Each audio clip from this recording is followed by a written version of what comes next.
우덕 초등학교 6학년 일반 이슬이가 그 어머니를 암으로 떠나보내고 가장 받고 싶은 상이라는 제목의 운문을 썼습니다. 아무것도 하지 않아도 짜증 섞인 투정에도 어김없이 차려진 당연하게 생각되는 그런 상. 하루에도 3번이나 받을 수 있는 상, 아침상, 점심상, 저녁상. 받아도 감사하다는 말 한마디 안 해도 되는 그런 상. 그때는 왜 몰랐을까? 그때는 왜 못 보았을까? 그 상을 내시던 주름진 엄마의 손을 그때는 왜 잡아주지 못했을까? 감사하다는 말 한마디 꺼내지 못했을까? 그동안 숨겨놨던 날, 이제는 받지 못할 상 앞에 앉아 홀로 되뇌어 봅니다. 엄마 사랑해요. 엄마 고마웠어요. 엄마 편히 있으세요.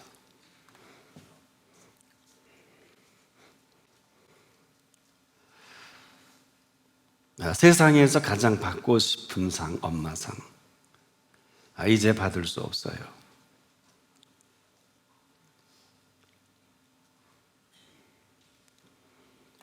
이제 제가 엄마에게 상을 차려드릴게요.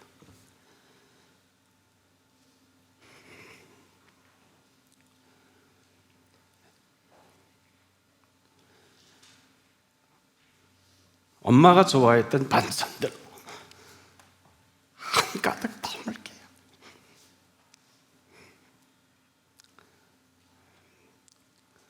하지만 아직도 그리운 엄마의 밥상.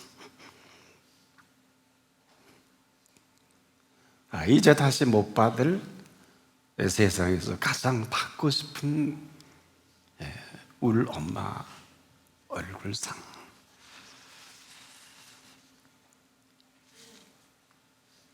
우리가 이렇게 삽니다. 그렇지만 우리가 살아가는 생명은 이렇게 쉽지 않고 짧진 않습니다. 우리에게 영원한 생명을 주신 그 생명을 오늘 저나 여러분이 삽니다. 여기에 우리가 다른 말 할 수 없는 것은 이에 우리에게 주신 영원한 생명입니다. 저나 여러분에게 예수 그리스도 안에서 우리에게 주신 이 생명의 선물, 우리가 예수를 믿는다는 것은 이 사실을 믿을 수 있을 그때 예수 그리스도 안에 있는 그 생명을 저나 여러분이 사는 것을 말합니다. 그래서 오늘 우리 예수를 믿는다는 것은 영원한 생명을 믿는 것이지 우리가 믿어서 뭘 하고 안 하고 뭐 되고 안 되고 이런 것은 아닙니다. 하지만 영원한 생명을 사실을 근거로 해서 그 다음 우리가 이제 답을 내야 합니다. 하나님께서는 지금도 이 사실, 이 근거가 분명할 때 우리 속에서 하나님은 이렇게 살아가시겠다고 예수님을 통해 말씀하십니다. 저가 내 안에, 내가 저 안에 있으면 이 사람은 과실을 많이 맺나니. 이것은 맺혀지게 하시는 과실입니다. 맺혀지는 게 아니라 맺혀지게 하시는 이 과실은, 우리가 모든 열매 유실수를 심으면 열매를 맺습니다. 하지만 심겨져서 열매를 맺혀지게 하시는 과실이 있어요. 이 맺혀지게 하시는 과실만큼은 우리가 심을 수도 없고 맺게 할 수 없어요. 너희가 내 안에, 내가 너희 안에 있을 때, 이때만이 가능합니다. 이 사람은 이로 인한 과실을 많이 맺나니, 즉 맺게 하시겠다. 맺어지는 게 아니라 맺혀져 가는 과실로서의 그 열매입니다. 이 땅의 농사는 농사꾼이 짓습니다. 우리도 짓습니다. 하지만은 천국의 농사는 그렇지 않아요. 천국의 농사는 그분이 지으셔야 합니다. 나를 떠나서는 너희가 아무것도 할 수 없습니다. 이 사실이에요. 그래서 천국 농사만큼은 이 천국의 주인께서 친히 경작하시는 것을 말합니다. 이것을 아주 쉽게 누구나 다 우리 초등학생이라도 들을 수 있게 이 원리 이렇게 이렇게 해주셨지요. 나는 포도나무요 너희는 가지니 저가 내 안에 내가 저 안에 있으면 이 사람은 과실을 많이 맺나니 나를 떠나서는 너희가 아무것도 할 수 없습니다. 오직이라는 단어는 오직 예수 그리스도 앞에 쓸 수 있는 단어입니다. 오직 예수 안에 있을 때 이 모든 관계성을 통해 이 원리가 우리들의 원리는 아니에요. 우리가 할 수 있는 건 아무것도 없습니다. 이 사실이 불가능한 이 실제를 사도 요한을 통해 이렇게 한 번 더 말씀해 주셨죠. 누구든지 예수를 하나님의 아들이라 시인하면 하나님이 그 안에 거하시고 그도 하나님 안에 거하느니라. 이 거한다는 이 헬라어의 메노라는 단어는 사역동사로서 계속 끊임없이 이 살아가는 실체를 말하기도 합니다. 그래서 누구든지 예수를 하나님의 아들이라 시인할 그때 이 팩트, 이 사실만이 하나님께서 살아계신 그 실체를 그 사람 안에서 나타내 보여주겠다. 그 사실이 뭘까요? 그 인정입니다. 그래서 우리는 거침없이 인정하지 못한 거부 때문에 이렇게 어렵고 힘들 수는 있어요. 우리가 거부인지도 모르고 가만히 있으면 거부고요, 인정하지 않으면 거부고, 분명한 우리 액션이나 언어가 있어야 돼. 내 말로 의롭다함을 받고 내 말로 정죄함을 받으리라고 했거든요. 함부로 이제 말하지 마십시오. 어디 가서. 왜? 하나님이 들으십니다. 그리스도인은 그래요. 뭐 그리스도인 아니면 마음대로 말하고 마음대로 행동해도 괜찮죠? 왜? 지금도 제 설교를 하나님이 들으시기 때문에 저는 원고를 준비하고 또 준비하고 그래도 부족과 허물이 있어요. 그래서 인정합니다. 왜? 하나님이 들으십니다. 도대체 이 들으신다는 게 이게 뭘까요? 하나님의 이 사실로만이 오늘도 하나님이 하나님됨을 드러내시는 그 인정이란 말이에요. 이게 얼마나 심각합니까? 삶이 하나도 심각하지 않는데 이 사실을 인정과 거부하면서 삶이 그냥 에스컬레이팅 되네요. 엉망진창이 되네요. 오늘 이 시간은요, 놀라지 마세요. 생사, 화복, 흥망성쇠가 결정납니다. 이유는 이분이 주관합니다. 미안한 얘기죠. 망할 분은 따로 있어요. 이걸 거부하는 분은 망할 수밖에 없잖아요. 다른 이유가 아니에요. 흥한다, 성한다, 쇠한다. 살고 죽는 일이 어때요? 저는 목회하면서 여기에 전부 쏟을 수밖에 없는 게요, 꼭 죽을 뿐인데요, 기도하면 다시 살아요. 암에 걸려도 정말 우리가 특별한 이유가 없는 한 전심으로 기도하니까 하나님이 다시 살려주시더라고요. 이런 일이 비일비재해요. 그걸 어떻게 설교를 해야 될까요? 저는 설교하는 사람이고 또 이 영적 흐름을 드러내는 위치 아니겠습니까? 아마 제가 이 목회자가 아니었으면 이렇게 심각하게 알지 못했을지도 몰라요. 그리고 가만히 있는 분이 망하더라고요. 가만히 있는 분. 그분의 약속 이외에 하고 싶은 대로 하잖아요. 그래서 로마서를 보니까 로마서의 시작은 인생이 하고 싶은 대로 하면서 펼쳐지는 인생을 그린 거예요. 하고 싶은 대로 하는 인생. 궁금하면 하면 로마서를, 길지 않습니다. 한 16장 정도밖에 안 되는데 그 내용이에요. 그래서 사도 요한이 이제 그 AD 100년에 사도 요한의 복음을 정리하면서 이 부분을 언급할 때 7가지의 키워드로 하죠. 그 세븐 사인이라 그래서 7가지 표적인 첫째가 가나의 혼인잔치는 마태, 마가, 누가는 없어요. 거기서 하이라이트는 뭘까요? 무슨 말씀을 하시든지 그대로 하라. 이렇게 시작합니다. 원래 그 가나의 혼인잔치가 그렇게 중요한 게 아니거든요.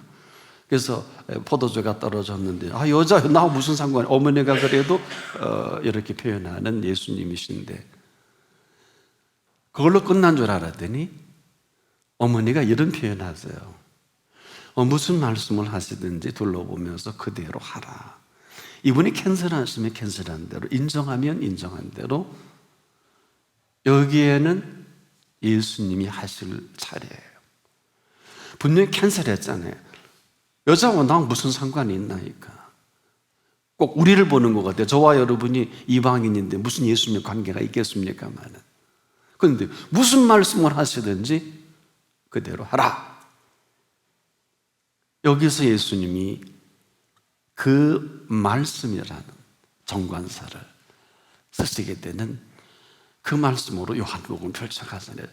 태초에 천지가 아니라 태초에 말씀이 계시니라. 이 말씀은 살았고 운동력이 있어서 좌우에 날선 어떤 것보다 이리하여 우리 영과 혼과 관절과 골수를 오늘도 찔러 쪼개지 않겠습니까? 이 부분이에요. 살아계신 이 살아계심을 마음껏 드러내 보이시고 싶으신 그 말씀입니다.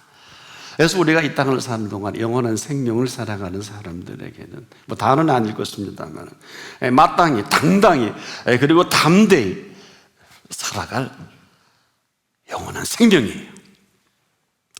이 영원한 생명을 살아간다는 게 얼마나 신비로운가 하면 못 알아들으니까 제자들에게 잘 봐라. 저 공중의 새. 너 저거 누가 먹이고 기르시니? 모르진 않는데 답을 못했잖아요. 여러분, 왜 찔리잖아요. 무엇을 먹을까 마실까 이럴까 염려하지 마라. 그러면서 또 들의 백합화를 보라. 우리가 심은 게 아니라 제자들 심은 게 아닌데 들의 백합화를 보라. 내일 아궁이에 던지는 들풀이거든요. 내일 아궁이에 던지는 들풀. 저는 여기서 성경을 읽다가 멈췄어요. 못 읽었어요. 세상에 내일 아궁이에 던지는 들풀을 이렇게 꽃을 피워내시면서 하필이면 이 예화를 솔로몬의 모든 영화와 부딪히는 거란 말이에요. 성경을 읽을 수가 있겠어요?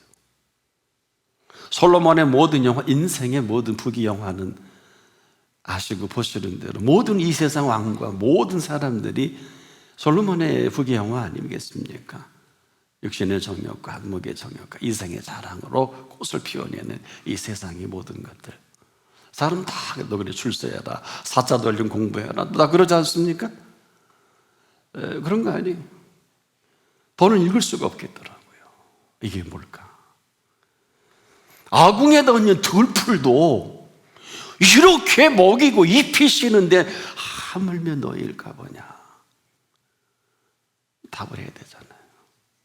하물며 너일까 보냐? 하필 비교해도 이렇게 비교를 하실까? 예수님이 비교하시는 도대체 이 마음은 뭘까? 다시 찬찬히 말씀을 읽어보니까 온통 저나 여러분이 무엇을 먹을고 마시고 입을까? 그 아이성에서 피한 게 뭐예요? 신할산 외투한벌이잖아요. 신할산. 지금도 우리가 이 선을 넘지 못하니까 이렇게 정리를 해주세요. 저와 똑같은 나머죠. 이 모든 것이 너에게 있어야 할 줄 아시느니라. 우리가 영원한 생명을 사는 사람들이 맞다면 먼저 그의 나라와 그의 의를 구하는 것은 당연합니다. 이렇게 해야 되는 게 아니라 이건 당연한 거예요. 자, 먼저 그의 나라와 그의 의를 구하라. 그리하면 가정법이죠. 그렇게 안 해서 그렇죠. 그리하면 이 모든 것을 너에게 더하시리라. 선언이시죠? 영원한 생명을 살아가는 이 사람다운 삶의 방향이란 말이에요. 이렇게 돼야 되는 게 아니에요. 우리가 무슨 소리 이렇게 되겠습니까? 될 수 없어요. 이렇게 되게 만들어 주시는 것을 말합니다. 아무도 가르쳐 준 일이 없잖아요. 여러분에게 인생의 이 진술을 맛볼 수 있고 이걸 지금도 믿을 수 있다고 하면 여러분의 삶이 지금 어마어마하게 다를 정도가 아니라 이제까지는 무엇을 먹고 마시고 있고 어떻게 하면 사업이 잘 되고 어떻게 하면 내 자녀가 어떻게 하면 나의 가정이 행복할까, 오늘도 이 참 가정의 달을 맞이해서 온 우리의 관심이 어머니에게 어버이에게 관심이 쏠려 있는 그 정점을 한번 우리가 생각을 해봤어요. 영상으로 또는 음악으로. 이 선을 못 넘잖아요. 누가 이 넉넉함을 이겨내게 할 수 있을까? 이것은 아무도 가르쳐주지 아니한 영원한 생명입니다. 죽음 이후에나 생각해 볼 법한 영생, 이 생전에 이 사실을 살게 하신 사실입니다. 이걸 영원한 생명이라고 합니다. 얼마나 놀라운 일이에요. 그래서 요한복음 14장 14절이 보세요. 내 이름으로 무엇이든지 내게 구하면 내가 행하리라. 이게 영원한 생명을 사는 사람에게는 가능해도 그렇지 않은 사람에게는 어마어마하게 저처럼 어려울 수도 있어요. 아니 내 이름으로 대통령 이름으로 안 되는 게 얼마나 많아요. 왕의 이름으로 안 되는 게 얼마나 많아요. 안 그렇습니까? 내 이름으로 무엇이든지 내게 구하면 내가 행하리라. 예수님이 행해 주시겠다고 하시는 이것은 또 뭐예요? 한마디로 영원한 생명이 아니면 불가능합니다. 오늘 죽어도 이 사실을 근거로 생을 마감할 수 있기를 바랍니다. 살아도 이 사실을 근거로 사십시오. 이런 오늘을 우리에게 선물로 주신 이 오늘에 대해서 우리가 너무 무심하지 않아요. 쓸데없는 일에, 쓸데없는 논리에, 쓸데없는 상황에 휘둘려서 이 영원한 생명됨을 손상하게 하는 일이 낙심케 하고요, 걱정하고 근심하고, 정말 모든 사람은 집을 떠나고 싶다, 이민 가고 싶다, 그런 얼마나 많아요. 여러분은 그런 분 한 분도 없는 줄 확신합니다. 왜? 그럴 필요가 없어요. 거기 가면 쓰나미 나요. 지구촌에 지금 쓰나미 같은 일들이 얼마나 많이 벌어지나요? 백두산이 지금 한 10cm인가 20cm 부풀어 올랐다 그러잖아요. 전 세계의 지질학자들이 백두산에 있는 거 아세요? 우리나라 전체를 덮고도 넘는다 그러더라고요. 1000년 전에. 그럼 우리나라는 그걸로 끝이겠죠. 한 1m 정도. 지질학자들이 얘기해요. 일본의 그 화산재가 지금도 발견되잖아요. 1000년 전에. 발해의 역사가 없어진 그 이유를 많은 분들은 연관적으로 생각하는 분들이 많이 있더라고요. 어쨌거나 그렇게 하시든 그렇게 안 하시든 오늘 이 말씀을 주신 분이 하시겠죠. 오늘 이 말씀하시는 분이 하시겠죠. 그래서 하나님이 우리에게 영생을 주신 것과 그 생명이 그의 아들 안에 있는 그것이라. 오늘 이 사실이 오늘을 맞이하는 모든 영원한 생명을 사는 사람들에게 열어놓으신 비밀입니다.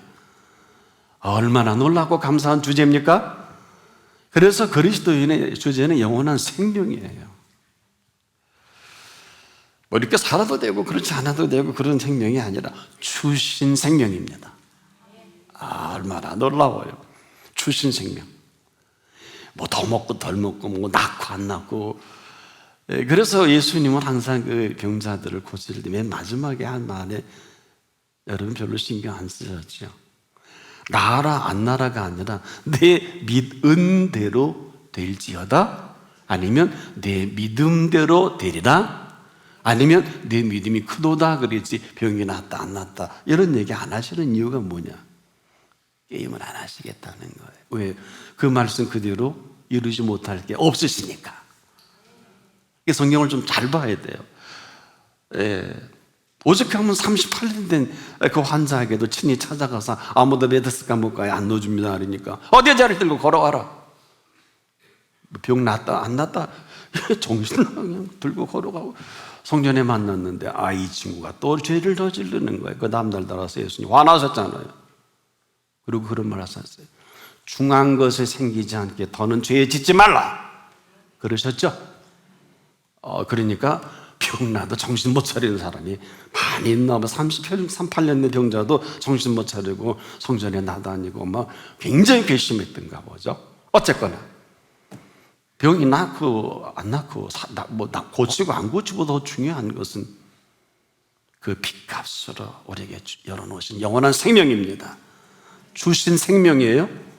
이 주신 생명으로 당당히 살아가는 담대함을 누가 막을 수 있겠습니까? 그래서 오늘 본문에도 이렇게 말씀하신 거예요. 그의 뜻대로 무엇을 구하면 들으심이라. 예수님의 마음을 잘 읽어내려간 것이죠.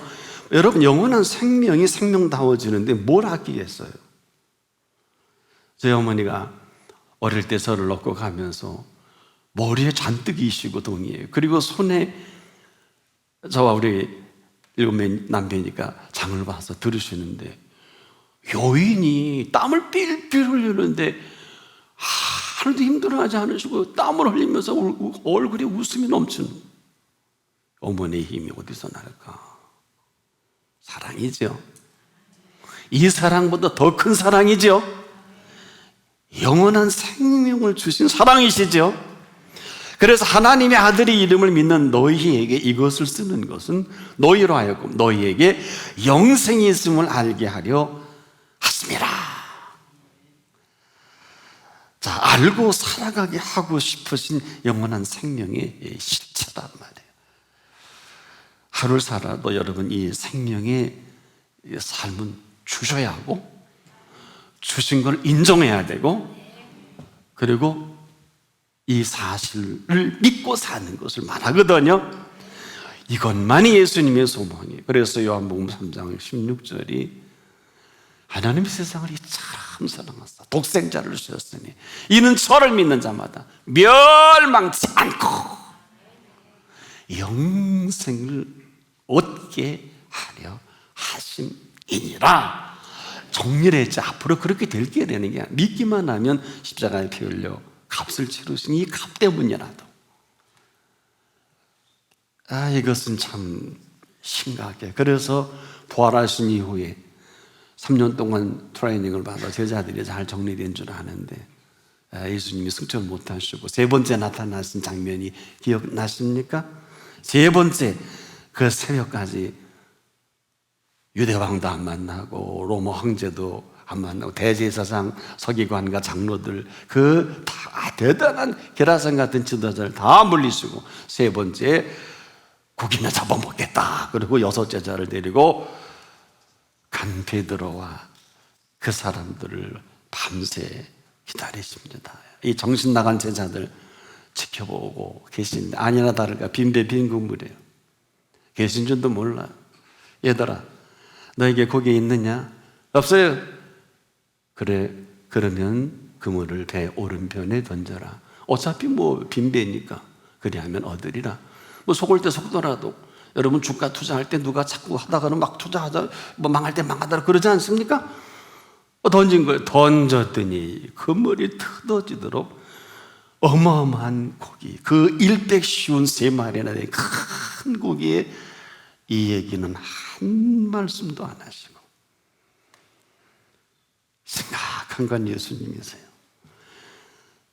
여러분 그물을 배 오른편에 던져라 그리하면 얻으리라. 어떤 생각이 드세요? 그 말씀입니다. 바로 이 사람들이 이렇게 가게 된 것은 그 말씀을 새카맣게 잊어버리고 그 말씀을 떠나서 할 일은 고기나 잡으러 가겠다 하는 일이에요. 야단도 안 치시고 묻지도 않으시고 뭐 어떤 논법으로 이들을 설명도 안 하시고 고기 잡겠다고 하니까 새카맣게 잊어버린 그 말씀으로 빈배 빈 그물을 채우신 겁니다. 정리해보면 그 말씀을 잊어버리지 않았으면 그렇게 할 필요도 없지요. 안 그렇습니까? 그 말씀이 이미 다 이루신 말씀이고 그 말씀으로 38년 된 형자도 그리고 죽은 나사로도 나오라 달리다금 어마어마한 그 말씀을 새까맣게 잊어버리니까 무엇을 먹을까 마실까 입을까 하는 게 당연하단 말이에요. 잘못됐다 잘됐다 한 말씀 안 하신 이유가 분위기 잡으셔서 숯불을 펴놓으시고 체내 고기를 구워 놓으시고 어디서 잡으셨는지는 별 설명이 없더군요. 떡도 올려놓으시고 얘들아 잡은 고기 좀 갖고 오거라. 아주 프레시한 그 유명한 생선구이를 함께 나누시고 얼마나 하신 말씀이 많았을까. 저 같은 목사도 야 이것저것 많은 얘기가 많은데 거두절미하고 하신 말씀은 뭘까요? 40일 동안 이 땅에 계시면서 제자들까지도 인정하지 않았던 그 말씀이 우리에게 지금 이 사라진 그 말씀 때문에 우리가 다가오는 어려움과 크고 작은 일, 그 말씀을 믿지 못해서 오는 슬픔과 비애와 인간의 한계 이런 것들이 얼마나 많아. 다 되는데 안 되는 일이 얼마나 많아. 우리가 남 보기에는 믿음이 좋은 것 같은데 믿지 않는 걸 내가 알잖아. 하나님의 은혜로 어마어마하게 물질도 건강도 얻었는데 지금 피폐해져서 어려움을 타는 분들이 얼마나 많은지 몰라요. 내가 소망의 기도를 인도하고 상담을 할 때 왜 그렇게 장로님 권사님들이 많으신지 모르겠어요. 그래서 제가 너무 가슴 아프더라고요. 평생을 믿으신 게 분명한데 그래서 오직하면 기도했다니까 하나님 왜 저들에게 이러한 어려움이 오십니까? 평생을 하나님 나라를 위해서 일하신 분인데 근데 똑똑하게 말씀하시더라고요. 안 믿었다. 안 믿었어. 그러고 나서 제 목회 패턴이 바뀌어졌어요. 목사도 선교사도 장로도 권사도 안 믿으면 방법이 없구나. 사랑하는 여러분, 베드로와 이 6명이 하는 일이 잘 됐다. 베드로는 가정을 가졌기 때문에 처자식이 있으니까 이렇게 하는 게 이렇게 살아야 되잖아요. 뭘 먹고 살아요? 생각해 보십시오. 하시니까 부활하신 이후에 그 말씀이 사라진 이들에게 무슨 말이 필요할까요? 그 말씀이 사라진 그들에게 그 말씀을 하실 수밖에 없겠지요. 바로 오늘이 그런 날이 되기를 축복합니다. 그런 그들이라도 낙심하고 절망스러울 만하지 않겠습니까? 이 사람들이 고기와 게임을 할 그때 거기서 그대로 그 말씀을 하신 그 말씀입니다. 너무 쉬워요. 깊은 데로 가라 그러지도 않아요. 너무 지쳐 탈진하니까 인자하소서 배 오른편에 그물을 던져라. 그건 뭐 쉽잖아요. 이렇게 다 지쳐있는데 휙 던져봤더니 새까맣게 잊고 살아온 그 말씀. 오늘 여러분에게 그 말씀은 어떤 말씀인가요? 영원한 생명을 나는 3년 동안 나는 그 말씀입니다. 오늘 그 음성이 사라진 비극이 있을 방정 오늘 그 음성이 들려지는 영원한 생명은 아직도 살아계신 하나님 나라의 영원한 생명입니다. 오늘 이 음성에 여러분이 어떤 모습으로 답을 할 것인지 아직도 우리 한 분 한 분을 포기하지 아니하시고 오늘 기다리신 예수님 앞에 오늘만큼이라도 꼭 답을 하실 길을 축복합니다. 기도합니다. 아직도 우리 한 사람 한 사람을 포기하지 아니하시는 주님, 부활하신 예수를 믿는다고 하면서도 고기나 잡으러 가겠다고 베드로와 그 6제자 7명이 고기 잡으러 간 그 현장이라도 포기하지 아니하신 주님은 오늘 우리 한 사람 한 사람을 포기하지 아니하시고 오늘도 그 말씀을 들려주시니 감사합니다. 그 말씀 응답하는 우리 모두 되게 해 주옵소서. 예수 그리스도의 이름으로 기도합니다. 아멘.